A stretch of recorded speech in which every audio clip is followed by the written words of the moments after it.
आणि आता बातम्या विस्ताराने बघूया। सुरुवातीला सर्वसामान्यांसाठी अतिशय महत्त्वाची बातमी आहे मान्सूनची। मान्सूनची प्रतीक्षा आणखी वाढली आहे। 8 जूनला कोकण मध्य महाराष्ट्रात आलेला मान्सून 4 दिवस झाले तरी तिथेच रमलेला आहे। दुसरीकडे प्रमुख शहरांचा पाणीसाठा दिवसेंदिवस कमी व्हायला लागलाय। रोहिणी पाठोपाठ मृग नक्षत्र सुद्धा कोरडं जात असल्यानं पेरणीच्या तयारीत असलेले शेतकरी धास्तावलेत। एल निनोचं संकट आणखीन गडद होत असल्यामुळे सरकारनं त्यासाठी टास्क फोर्सची स्थापना केलेली आहे।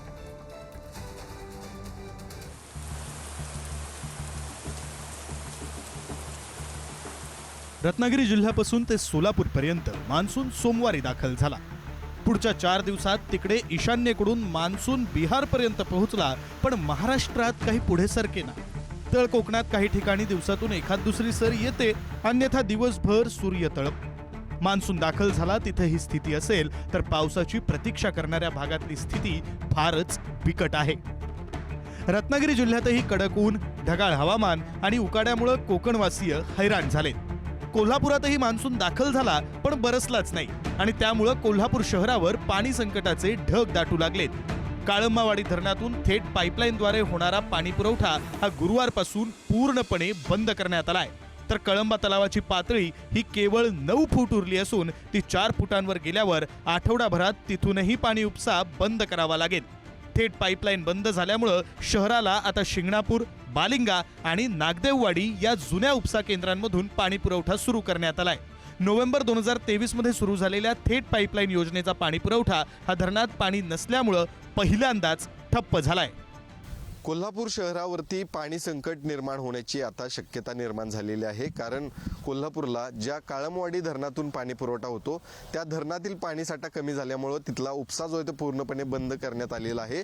आणि माझ्या मागे आपण पाहत असलेला हा कळंबा तलाव, त्या कळंबा तलावातील पाणीसाठा सुद्धा आता कमी झाल्यामुळं इथलं देखील पाणी जे आहे ते पुढच्या आठवड्याभरात आता उपसा जो आहे तो पूर्णपणे बंद करण्यात येईल अशी माहिती सध्या मिळते। आपण बघितलं तर हा कळंबा तलाव आहे, ज्या कळंबा तलावाला निम्म्या शहराला पाणी पुरवठा या तलावातून होतो आणि त्या तलावातली ही दृश्य आहेत। अगदी कोरडा ठाक जो आहे तो कळंबा तलाव पडलेला आहे। काही पाणी त्या ठिकाणी शिल्लक असलं तरी ते आठवडा पुरेल इतकंच पाणी जे ते शिल्लक आहे। आपण जर हा संपूर्ण परिसर बघितला तर पाण्यानं अक्षरशः भरून गेलेला असतो आणि हा बाजूला आपण सांडवा पाहतो कळंबा तलावाचा, ज्या ठिकाणी पावसाळ्यामध्ये आपण जर इथलं दृश्य बघितलं तर ते अगदी नयनरम्य असतं आणि म्हणून या ठिकाणी अनेक कोल्हापूरकर येत असतात। पाणी यावरून ओसंडून वाहत असतं आणि त्याच ठिकाणची आत्ता जर परिस्थिती बघितली तर या ठिकाणी हा सांडवा देखील कोरडा ठाक पडलेला आहे। कोल्हापूर शहरावरती एक पाणी संकट निर्माण होण्याची आता शक्यता आहे। आठवडाभर जर या ठिकाणी हे पाणी पुरणार असेल तर त्या ठिकाणी कोल्हापूरकरांनी आता पाणी जपून वापरण्याची वेळ आलेली आहे। आणि ते पाऊस पडला तर पाणी, पाऊस नाही पडला तर पाण्याचा तुटवडा। तसं यावेळेला जून जुलै कोरडा जाईल असं अनुमान आहे आणि त्यामुळे आहे ते पाणी किमान पिण्यासाठी शिल्लक ठेवा म्हणून खूप रेशनिंग झालं आहे। ऑगस्टमध्ये अतिवृष्टी असं कळतं, त्याच्यातून आणखीन शेतकऱ्यांचं नुकसान होणार आहे, पण त्या अतिवृष्टीने समजा धरणं भरली तर पाणी मिळेल। अदरवाईज मोठा प्रॉब्लेम पुढच्या वर्षीचा निर्माण झाला आहे की ह्या वर्षी धरणं जर नीट भरली नाही तर पुढच्या वर्षी जानेवारीपासून पाण्याची कपात होईल। त्यामुळे सर्वसामान्य माणसांनी ह्या ज्या सरकार म्हणजे परमेश्वर नाही। ग्रामीण भागात पेरणीसाठी शेतकरी मान्सूनची वाट पाहतोय, तर पावसाअभावी जलसाठे कमी होऊ लागल्यामुळे संभाव्य संकटाच्या चिंतेनं शहरातल्या लोकांच्या तोंडचं पाणी पळालंय। मुंबईकरांच्या धरणात 12% पाणीसाठा आहे। मुंबईत सध्या 10% पाणी कपात सुरू आहे आणि जलसंकट ओढावलं तर शहरातल्या विहिरींमधून गृहसंकुलांना पाणी देता येईल का याची चाचपणी महापालिकेनं सुरू केली आहे। ठाण्यात 1.5 महिना पुरेल इतका 33% पाणीसाठा आहे। सध्या 10% पाणी कपात लागू करण्यात आली आहे। नवी मुंबईच्या मोरबे धरणामध्ये 31 जुलैपर्यंत पुरेल इतका 13% साठा आहे।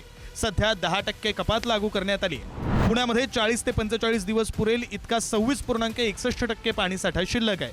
पाणीसाठा कमी झाल्यानं शहरामध्ये 15 जून पासून दिवसाआड पाणी पुरवठा करण्यात येणार आहे।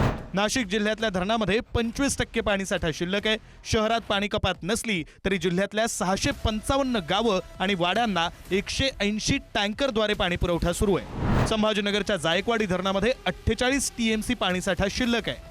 घटलेली पाणी पातळी, जलवाहिन्यांमधली गळती आणि तांत्रिक अडचणी यामुळे नव्या जलवाहिनीतून शहराच्या वाढीव पाणी पुरवठ्याची डेडलाईन हुकणार आहे। मान्सून कमजोर करणाऱ्या एल निनोनं चिंता वाढवली आहे. यावर्षी मान्सून कमी बरसणार असा अंदाज आहे आणि त्यातच सुरुवातीलाच मान्सूननं प्रतीक्षा करायला लावली आहे. आता एल निनोच्या संकटाला तोंड देण्यासाठी सरकारनेही टास्क फोर्स स्थापन केलंय. अल निनोच्या संदर्भात आपण तयारी करतो. मी माझ्या बजेटच्या भाषणामध्येच अल निनोच्या संदर्भात त्या ठिकाणी वाच्यता केली होती आणि त्याचा मोठा परिणाम आपल्या राज्यावर होईल. त्यामुळे त्याची तयारी आपण सुरू केली. आपण त्याचा टास्क फोर्स तयार केला. जलसंधारणाची कामं मोठ्या प्रमाणात कशी पूर्ण करता येतील हा आपला प्रयत्न आहे. कारण पाऊस कमी पडल्यानंतर मोठी धरणं कामी येत नाहीत. पाऊस कमी पडल्यानंतर जलसंधारणाची छोटी स्ट्रक्चर्सच कामी येतात. त्यामुळे त्याच्यावर खूप मोठ्या प्रमाणात आपण भर दिलेला आहे. सर्वांना हवाहवासा वाटणारा मान्सून अजून बरसलेला नाही. एल निनोमुळे नव्या संकटाची चाहूल लागली आहे आणि त्यामुळं शेतकऱ्यांनी पिकं कोणती घ्यावी याचा विचार करावा आणि शहरातल्या लोकांनी पाणी जपून वापरावं. ब्युरो रिपोर्ट, पुढारी न्यूज.